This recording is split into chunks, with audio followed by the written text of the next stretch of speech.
अगर मैं प्रधानमंत्री हूँ, मैं चाहूंगी हर उसकी जो जॉब करता है मैं उसकी सैलरी बढ़ाऊं। हाँ। मैं पीछे से ये नियम लागू करूंगी या मैं ये करूंगी मैं 1-1 लाख सबको खटाखट भेजूंगी। ये कोई सेंस थोड़ी ना हुई। कल भी वीडियो में देखा, लोग कहते हैं अरे हम राम मंदिर तोड़ देंगे, अरे हम मंदिर तोड़ देंगे, हमारी सरकार आएगी, कांग्रेस सरकार। क्यों भाई, इतने बम ब्लास्ट हमारे देश में होते थे, ये रुके हैं, सबसे बड़ी बात है। किसी ने यही नहीं देखा। मेरे वहाँ पे खड़ा हुआ है उदित राज, कांग्रेस की तरफ से, उसको सब वहाँ पे शराबी कहते हैं। उसने सबको 3-3 हजार दिए और वोट डलवाए हैं। लोग कहते हैं मंदिर नहीं बनना चाहिए, क्यों नहीं बनना चाहिए? अंग्रेज अपनी विरासत बना के जाते हैं, मुगल अपनी विरासत बना के जाते हैं, हमारी विरासत राम है, हम राम को नहीं बनाएंगे क्या? इतनी हिम्मत नहीं है क्या? ने क्या समझा है, इन्होंने क्या समझा है कि कांग्रेस बहुत अच्छी है, नेहरू ने बहुत अच्छा काम किया, आजादी दिलाई है। नहीं क्या आजादी दिलाई है? डिवाइड एंड रूल कर दिया। पाकिस्तान, हम भी पाकिस्तानी थे। एक मिनट, मेरे फादर, मेरे परदादा पाकिस्तान में रहते थे। मैं आज पूरी जनता को कहती हूँ, मेरे परदादा पाकिस्तान से यहाँ आए हैं। अपनी वो वहाँ के जमींदार थे बहुत बड़े, अपनी जमीनों को छोड़ के। क्यों करा सरकार ने? त्याग देते ना राजा मन्ना, त्याग के तो देखते। शेर अकेला चलता है, शेर किसी से नहीं लड़ता। राहुल गांधी भी तो अकेले ही चलते हैं। बिल्कुल नहीं लड़ा वो। अच्छा ये बताओ उन्होंने क्या स्ट्रगल किया? जमीन से लेके आसमान तक कोई स्ट्रगल किया? चांदी का चम्मच उन्हें मिला। पैदल चल रहे, पैदल तो मैं भी लाखों से चलती हूँ, 6 सालों से चल रही हूँ, 6 सालों से स्ट्रगल कर रही हूँ। एक गरीब घर में गए हैं, देखा है वहाँ की क्या स्थिति। देखा है? क्या देखा है? नहीं क्या बताओ ना, जिसकी चाय भी उसका ही फीका बताने आ गए। तो राहुल गांधी ने ऐसे क्या, वो इंटरव्यू देता है, अरे चीलों को जॉब नहीं मिल रही है मोदी की वजह से। मोदी का चीलों को जॉब देने आएगा? बताओ ना। वो कहता है जीएसटी से फायदा नहीं हुआ, जीएसटी से फायदा नहीं हुआ छोटे व्यापारियों को। मैं एक्सपोर्ट हाउस में काम करती हूँ, धागे वाले को फायदा हुआ, कपड़े वाले को फायदा हुआ, ज्ञान वाले को फायदा हुआ। लोग कहते हैं डिवाइड एंड रूल करेंगे, जितने। अरे तुम आओ यार, कैमरा आओ ना, आओ आगे आओ। नहीं आओ ना, पीछे नहीं, आगे आओ। छोटे व्यापारियों को फायदा नहीं हुआ ना, छोटे व्यापारियों को फायदा नहीं हुआ। छोटे व्यापारियों ने खुद ही नहीं फायदा लिया, वो छोटी सोच थी उनकी इसलिए। छोटे व्यापारियों ने खुद ही नहीं फायदा लिया। आप 4 तारीख को शपथ कौन ले रहा है? राहुल गांधी, नरेंद्र मोदी। राहुल गांधी ले रहे हैं। विपक्ष, पूरा विपक्ष है। पूरा विपक्ष क्या हो गया? हम मैंने तो नहीं दिया, मैं तो नहीं मानती, वो बात ही नहीं है उसमें। बात लाओ ना, पर्सनालिटी होनी चाहिए। आप बाहर जाके मोदी की बुराइयां कर रहे हो देश के लिए, अपने देश के बारे में बोलो ना। मुझे अपने देश के लिए ये करना है, मुझे अपने देश के लिए वो करना है। मैं अगर मैं प्रधानमंत्री हूँ, मैं चाहूंगी हर उसकी जो जॉब करता है मैं उसकी सैलरी बढ़ाऊं। मैं पीछे से ये नियम लागू करूंगी या मैं ये करूंगी मैं 1-1 लाख सबको खटाखट भेजूंगी। ये कोई सेंस थोड़ी ना हुई। लखपति बना रहे थे, लखपति क्या बना रहे हैं यार? 1 लाख किसको मिल रहा है बताओ? कह तो रहे हैं कि जब सरकार बनेगी तो देंगे। मिलेगी नहीं, मिलेगी नहीं। 15 लाख हाँ, कांग्रेस कहाँ से दे देंगे? हमारे से ही जेब से देंगी ना सरकार हमारे ही जेब से देगी ना, या हम कहीं और से लेके जाएंगे? हमारे ही कांग्रेस ने तो आजादी दिलाई ना, कांग्रेस ने आजादी तब तो यहाँ पे खड़ी हो। अरे कहाँ दरवाजे लड़ाई? महात्मा गांधी कहता है मेरे ऊपर से मुसलमान जाएंगे जब जाना। अरे क्यों डिवाइड क्यों करना? पाकिस्तान को अपने में लाना था ना, बांग्लादेश को अपने में लाना था ना, तब होता ना संयुक्त राष्ट्र। आतंकवादी पैदा तो नहीं होता। जब बम ब्लास्ट होते हैं, कोई बम ये देखता है ये हिंदू बन रहा है या मुसलमान बन रहा है? कोई देखता है बम ब्लास्ट? इतने बम ब्लास्ट हमारे देश में होते थे, ये रुके हैं, सबसे बड़ी बात है। किसी ने यही नहीं देखा। हमारे देश की सेना को संयुक्त कराया उस आदमी ने, ठीक है, जो अकेला खड़ा रहा, संयुक्त कराया उसने। सेना को खुद छूट दी है कि खड़े हो जाओ हमारे। आज भी अगर हमारे देश में इतनी शक्ति नहीं होती ना, बहू बेटियां ऐसे जो फिर रही है ना, आज उठा के ले जाते हैं। वही अफगानिस्तान, पाकिस्तान, यही वाला हाल होता। आज अगर मैं एक एक्सपोर्ट हाउस में काम करती हूँ, हिंदू मुस्लिम सब रहते हैं, सब काम करते हैं हिंदू मुस्लिम। उन मुसलमानों को भी सब कुछ मिला जाता है। लॉकडाउन में उनको भी सब दिया गया था योगी ने। पूरी सैलरी बकाया उनको सब कुछ मिला जाता है, बोनस वगैरह सब कुछ। और यहाँ पे भेदभाव किया जाता है कि हिंदू मुस्लिम में लड़ाई करवाई जाए। ये सबसे बड़ा टॉपिक है हमारे देश का। तो बीजेपी तो करवाती है ना? नहीं करवाती ना, किसने बोला कि बीजेपी कुछ कंटिन्यू करती है कि मोदी जी के पास कोई टॉपिक नहीं है, हिंदू मुस्लिम मंदिर। नहीं, आप एक बात बताओ, मैं एक राजा हूँ, ठीक है, मुझे एक नेहरू जी को एक वो दिया गया था कि आप पाकिस्तान को छोड़ दो या प्राइम मिनिस्टर बन जाओ, ठीक है। मैंने अपना एक टुकड़ा बेच दिया अपनी सत्ता के लालच में। कितनी बड़ी, मतलब ये लोगों को समझ नहीं आया दिमाग से कि मैंने इतना लालच किया कि अपना एक बेच दिया राज्य बनने के लिए। तो मोदी जी भी तो लालच में है, 10 साल इतने बुजुर्ग हो गए फिर भी 10 साल से सत्ता में हटने का नाम नहीं लिया। क्या लालच में है? राहुल गांधी ना उनकी बीवी है, ना उनकी माँ को वो अपने पास रखते हैं, ना उनके पास कुछ अपना सदस्य है, वो रह रहे हैं, ठीक है। उन्होंने बोला है राजा शर्मा के सामने कि मैं किसके लिए जी रहा हूँ, मेरे 140 करोड़ देशवासी मेरा परिवार है, मैं उन्हीं के लिए कर रहा हूँ जो कर रहा हूँ। और मुझे एक बात समझ नहीं आती कि आप लोग इस बारे में बात, राहुल गांधी है कौन जिसके बारे में आप बात करते हो इतना?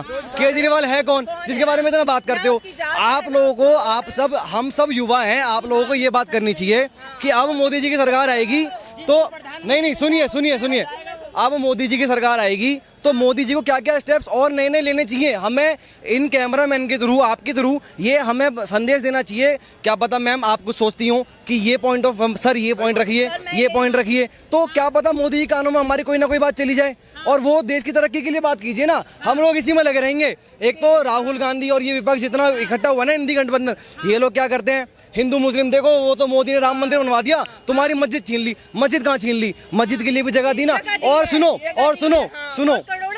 बिल्कुल सुनिए, जब नरेंद्र मोदी ने, ये मैनिफेस्टो में था कि हम राम मंदिर लाएंगे, मैनिफेस्टो में था, इसको नकार नहीं सकते। उसी के बेस पर सरकार भी आई थी, दोबारा भी इसीलिए चुनी गई थी। लेकिन आप ये नहीं कह सकते कि नरेंद्र मोदी ने राम मंदिर बनाया। नरेंद्र मोदी ने कुछ नहीं करा। बस एक ये होता है कि जो पॉलिटिकल पार्टी होती है वो थोड़ा सा फोर्स करती है, प्रोसेस को आगे बढ़ाती है कि आप इस पर निर्णय लीजिए, चाहे राम मंदिर बने ना बने, प्लीज आप निर्णय लीजिए, ठीक है। तो कोर्ट ने उसको जो काम करा आगे जल्दी करा और फास्ट करा, ठीक है। दूसरी बात, अभी जो ध्रुव राठी का जो सिस्टम चल रहा है, जो वो कह रहा है डिक्टेटरशिप, ठीक है, वो क्या चल रहा है कि वो उसके थ्रू चलाया गया प्रोपेगेंडा पूरा। ये लोग सब समझ भी रहे हैं, फिर भी उसी के बारे में उसी की तरफ से बातें कर रहे हैं, ठीक है। एक्चुअली क्या सीन है कि जो नरेंद्र मोदी का जो काम है वो कोई देख रहा है, देख के भी अनदेखा कर रहा है, और हम फिर भी जान के खुद से, मुझे आपको पता है कि नरेंद्र मोदी ने काम किया 10 साल में, ऐसा नहीं है कि आपको नहीं पता। और पिछली 60 साल की सरकार में कुछ भी ऐसा काम नहीं हुआ जो अब 10 साल में इतना बड़ा चेंज मिला है। मैं आपको अपना एग्जांपल दे रहा हूँ। मैं जब कॉलेज में, वो स्कूल में 8th क्लास में था, फेसबुक पे पहली बार मैंने प्रोफाइल बनाई थी। मैंने एक पेरू के फ्रेंड को मैसेज किया तो उसको पता नहीं था इंडिया क्या है। मेरे चैट में पढ़ा है वो, अगर आप कहोगे तो फैक्ट दिखा दूंगा। वो कह रहा इंडिया ये कहाँ है, और आज पूरे विश्व में जानता है इंडिया कहाँ है। और अभी देखना, अभी इस इलेक्शन के बाद, इसके इलेक्शन के बाद हमारा जो विश्व गुरु बनने का पूरा सिद्धांत है ना, वो पूरा आगे बढ़ेगा।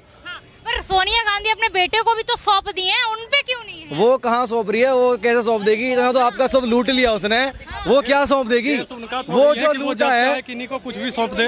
भारत देश सोनिया गांधी का तो है नहीं कि वो जब चाहे राहुल गांधी को सौंप दे, जब चाहे। हम तो ये कह रहे हैं जो हमारा धन लक्ष्मी लूटी गई है ना बहन, वही सौंप दो, आप वापस सौंप दो। जो आपने अपने जमाई को बना दिया, अपनी बेटी को बना दिया, अपने बाहर पैसा ले गए, वही सौंप दो ना, काला धन जो। अच्छा, जी न्यूज देखते हैं? मैं सब देखता हूँ, बताओ। जी न्यूज को पंजाब में बैन कर दिया गया है आम आदमी पार्टी के द्वारा, पर ये कहते हैं कि तानाशाही है मोदी सरकार में, और जहाँ इनकी केजरीवाल की सरकार है वहाँ पे तानाशाही दिखी है।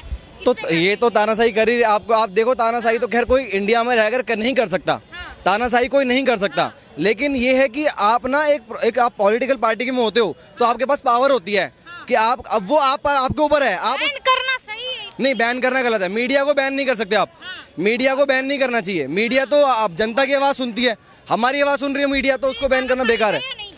वो तानाशाही नहीं कहेंगे, लेकिन डिसीजन गलत है, वो चीज़ें गलत है। अब उसके बेस पे जनता को सोचना चाहिए कि हमें उसको वोट देना चाहिए, नहीं देना चाहिए। नहीं, आप अगर जब ये बात बता रहे हो कि किसी एक चैनल को पर्टिकुलरली बैन कर दिया गया है, तो आप उसके पीछे का रीजन भी तो बताओ। हो सकता है कुछ ऐसा रीजन हो जिस वजह से उस चीज़ को बैन किया गया हो, उसका रीजन भी तो आप देखो ना। कारण तो वो दे देते हैं, कारण तो वो 36 दे देते हैं बिना बात के। अभी अच्छा, 4 को सत्य न जाने पब्लिक। 4 को क्या लग रहा है कितने सीटें ले आ पाएगी मोदी सरकार? देखो, जो 400 पार का नारा था, जो 400 पार का नारा था, वो मोदी जी ने अभी राजा शर्मा के इंटरव्यू में साफ साफ कहा है कि विपक्ष को घुमाने के लिए, विपक्ष को उनको पता ही नहीं चला वो कहाँ लेके जा रहे थे और कहाँ ले गए वो।